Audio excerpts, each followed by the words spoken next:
Well, I'm gonna make a presentation, which I think it's maybe too extensive, but is only a kind of guideline for the message that we want to pass to all the participants. Can you see the presentation? Yes, sir. Okay. Well, as I said, this presentation, it is from one of our regional, in this case, Iberia region presentations. I will go fast through the many slides.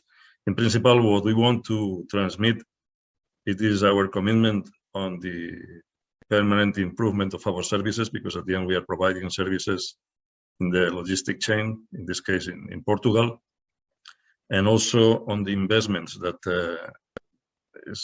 they are necessary for this improvement.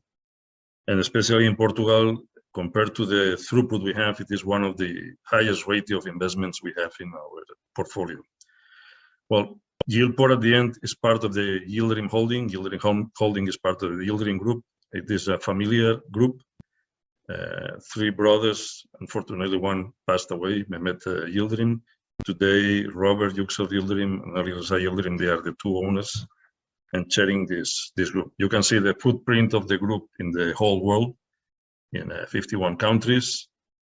We have activities in different industrial sectors, from construction, real estate, financial investments, or private equity, like CMA, international trade, shipping and logistics. We had our own shipyard, but actually we are only running our own fleet of bulk carriers and chemical tankers.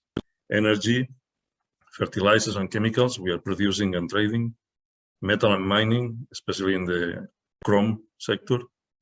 Coal and coke, and port management. And this is only a slide to show you in the main sectors, which are the main companies on each one. And going to YILPORT, well, YILPORT, it is a multi-purpose operator. It's not only an operator for containers. In fact, we are the biggest in liquid bulks in Turkey and soon maybe in Ecuador. We have 22 ports and 6 dry terminals in 10 different countries. Our mission now, it is to become among the top 10 global port operators. Today, in the drill release, we are in the 11th position. And one of our differences with some of the main port operators that we are not owned by a shipping line. We are, in the contrary, we have shares in one of the main shipping lines, and this is giving us also some independence in the negotiation with the lines. Regarding the growth of the YILPORT from 2004-2005, starting in Gebze in Turkey, and then Malta Freeport, that was part of this acquisition of shares of CMA, where we have 50%. Then Gemport in Turkey, then Gable and Oslo through a tender. Tertir was acquired in 2015 from Mota Engil. And then you can see the rest of growth in Bolivar, Ecuador, in Nordic, in Quetzal, Guatemala, etc., etc.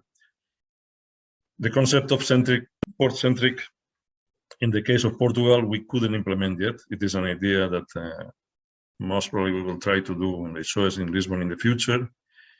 And this is also the map where you can see all the different terminals we have in the world. Going to Iberia, this is the map where you can see in Iberia we have Roland Huelva in Spain, and the rest of our assets are in Portugal. Leixões, Aveiro, Figueira da Foz, Liscon and Sotagos in Lisbon, Sado Port and Terçado in Setúbal. And starting from TCL in Leixões, it is our biggest terminal in Portugal. We are handling around more than 700,000 TEUs last year, and the capacity is roughly 900,000 TEUs. We are investing. We just finished, in the picture you can see the new yard of RTGs, automated RTGs will be in the near future.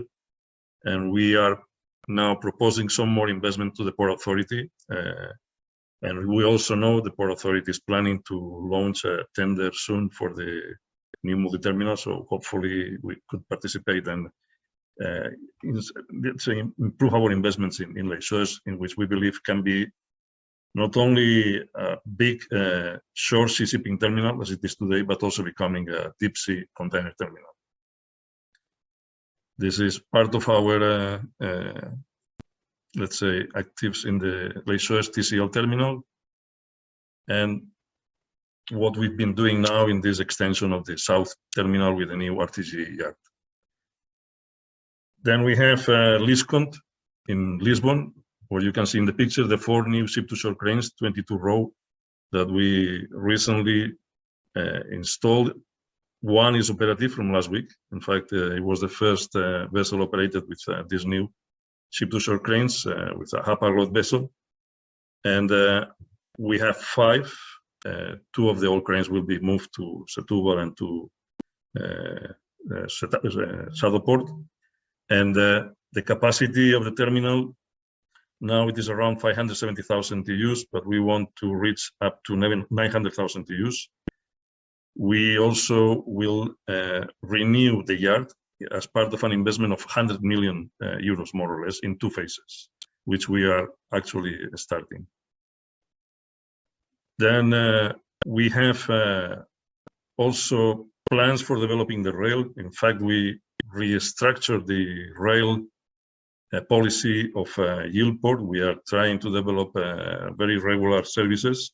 Of course, that depends also on the maritime services we have in the ports, but definitely we are committed to invest in the rail, and not only to compete with Sines, because of course Sines is our main competitor, and it's mainly because of their capacity on the rail, but also to start competing with the Spanish ports like Algeciras or even Valencia, from which we believe we can get up to 100,000 TEUs extra. Actually, our throughput on rail is 40,000 TEUs, and Sines local cargo is around 500,000 TEUs. So this is giving also an idea of the potential.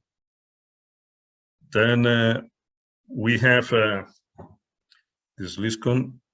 We have Figueira da Foz in Portugal. This depends organically from Liscon. It is an authorization, it's an stevedoring business, and we are handling roughly 21,000 TEUs, and the capacity could be up to 100,000 TEUs. Actually, we are trying to develop the rail also from Figueira da Foz. Then we have Sotagus. Sotagus is the other terminal we have in Lisbon.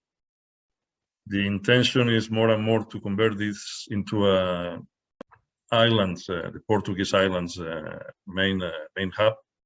And today we are handling around 138,000 TEUs, and the capacity is up to 500,000 TEUs. We now have a plan to invest approximately 6 million euros in the next 2 years to improve some of the revamping of the equipment and the payment, etc. And then we have this is YILPORT in Setúbal. It is the container terminal and break bulk terminal where we have 2 ship-to-shore cranes. We want to have 3, as I said before, in the next year. Today we are handling also roughly 150,000 TEUs. The capacity is 400,000 TEUs, and we also want to develop the ro-ro traffic in Setúbal, plus giving border inspection control to facilitate some of these shore shipping services to have these facilities also. Then this is the communications for our competitors. As you can see, we want to compete developing the rail mainly, not only through Elbas. We expect that Guarda rail ramp soon will be ready, and we can compete also in the north for the northern Spanish cargos. And of course, we are keen to co-invest with port authorities in some of the Spanish intermodals. In fact, we've been also working with Renfe, trying to develop from the Spanish side also the cargos coming into Portugal. And well, these are some of the investments. We are actually going to invest in Aveiro also to receive some more cold coils and other products that today we cannot because we don't have the proper warehousing. Aveiro is a break bulk terminal and bulk. We have 2 concessions. One is the South Container Terminal, and this is the Sograin concession. This is in the north. The capacity today in total will be like 5 million TEUs. but for silos, 1.2 million TEUs. And this is the Tersado in Setúbal also is the terminal where we have only 25%. And in this terminal, actually, we are not in control, we are just shareholders. The rest of terminals, the presentation are the Spanish terminals, which is Huelva and Ferrol. This is not for today's presentation. And some of the other slides, well, these slides, you can see those plans we have to develop the rail, not only, as I said, in Portugal, but also from Spanish terminals. And about the YILPORT strategy in general, well, we are very focused also today in the ESG. We are involved in projects of energy efficiency, especially we're working now in hydrogen projects. We are also working on IT projects to improve the efficiency through not only the TOS, but also the process. And our goals, as you see in the sustainable development, you can see all the policy, this is for the YILPORT in general, but we have a growing department of ESG, which is now very active, as I said, especially with all the energy and governance. And I think that's the most important from my presentation. So I don't know, as I said, the most important for us is to communicate the full commitment of YILPORT with Portugal to invest. Actually, we are with more than 200 millions, all the terminals committed. And again, as I said, we are very interested on any opportunity on any port in Portugal to continue expanding the concessions and investing more. And that's from my side.